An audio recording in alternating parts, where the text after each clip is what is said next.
मांजर काकू, इतर वेळेस मला गल्ली बोळातून पळून पळून मारणारी तू आज चक्क साबणानी शॅम्पूनी उठण्यानी चोळून मुळून आंघोळ घालतीस. काळ उंदऱ्याशिवाय मला कधी हाक मारली नाही तू.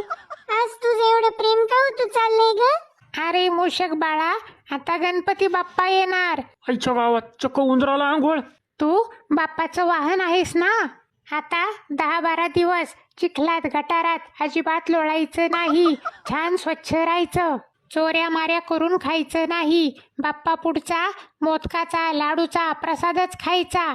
आणि आमच्याविषयी बाप्पानी विचारलं तर मांजर मावशी चांगली आहे म्हणूनच सांगायचं. अगं पण तू तर वाघाची मावशी आहेस ना. आता काही दिवस मी तुझी पण मावशी आहे. बया, गणपती बाप्पासाठी वशिला लावी ती. काय तर म्हणे मांजर मावशी. संसोद आल्यात तर कशी नाती होते आठवायला लागल्यात.